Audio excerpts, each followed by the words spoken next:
Good morning. I'm Sean Doyle and I'm British Airways' newly appointed Chief Executive. I'm delighted to join you to deliver today's keynote speech, and I wanted to use this session to introduce myself and to tell you that I do not underestimate the challenges ahead. Indeed, the stakes could not be higher for our industry, and I believe we will only overcome many of the challenges we face by working together. For those of you who don't know me, I spent more than 20 years working at British Airways in a number of senior roles, and became Chief Executive of Aer Lingus in January 2019. I've been back at BA for a week now, and my absolute priority is to ensure our resurgence from the worst crisis in the industry's history. British Airways has a crucial role in connecting Britain with the world and the world with Britain, and we are doing everything in our power to emerge from this crisis. But the impact has been profound. During the 2008-09 financial crisis in Q1 2009, we lost £309 million. In Q2 this year, we reported a loss of £711 million. That was at the very start of the crisis. It's now October, and we know this is not a short-term issue. The huge reduction in travel, and especially business travel, has forced us to restructure our business, seen jobs lost, we sold assets, and we said goodbye to our 747 fleet. And we have been working continually to alter our flight schedules to deal with the changes in travel restrictions and quarantine measures. But this is an industry issue that requires a whole industry response. We all need to work together right now to revive our industry. So how safe is flying? We think the risk to public health of flying is low. IATA, the global aviation industry body, suggests that since the start of 2020, there have been as few as 44 cases of COVID-19 linked to flights. 44 cases. Over the same period, some 1.2 billion people travelled. This figure amounts to one case for every 27 million travellers. I don't know about you, but I find these figures pretty reassuring. More so when you understand that the vast majority of published cases occurred before the wearing of face coverings in flight became widespread. To be clear, the safety of our customers and crew is always our number one priority, and we are taking every safety measure to keep our customers safe. This is a multifaceted approach and includes minimising contact, sanitising our aircraft from nose to tail, and asking customers and crew to wear face masks at all times unless they have a medical exemption.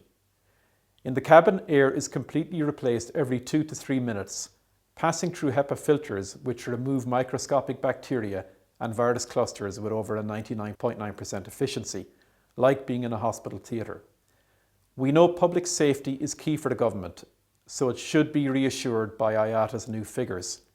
We need ministers to work with us to make the right decisions for citizens and our industry. Our position at British Airways is that we do not believe quarantine is the solution.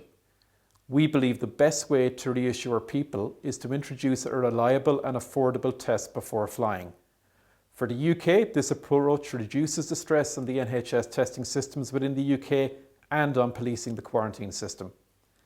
If we look abroad to our near neighbours, we see that business travel and indeed tourism is being prioritised by some countries. We need to get our economy moving again, and this just isn't possible when you're asking people to quarantine for 14 days. It's our view that even if that quarantine period is reduced to say 7 days, people won't travel here and the UK will get left behind. So what needs to happen? We say we need a fundamental rethink. Pre-flight testing lets our customers know the risk of travelling in close proximity to someone who is infected is low, and governments can be confident they are not importing the disease. The decision on which is the most appropriate test is for the authorities to decide, although the antigen test is developing quickly. It is fast, reliable and affordable, but whichever test a country requires, PCR tests included, we think pre-departure testing is the way forward. Introducing a rapid pre-departure testing regime could not be more important. I'm going to use the example of the US to help me explain this.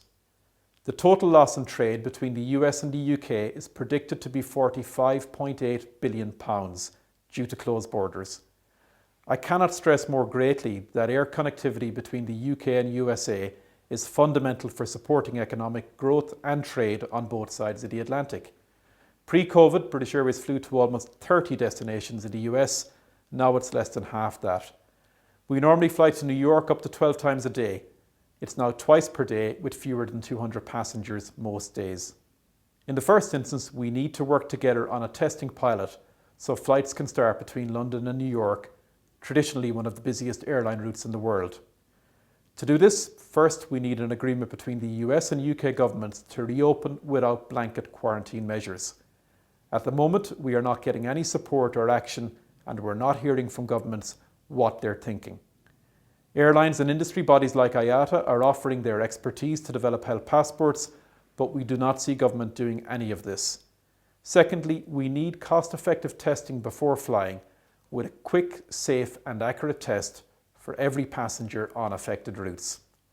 I realise that the title of this keynote address is Beyond the Crisis, but I need to be clear that there is a risk that as an industry we will not see beyond this crisis if we do not first address the issue of how we get people flying again. Everything else is for another day. Thank you.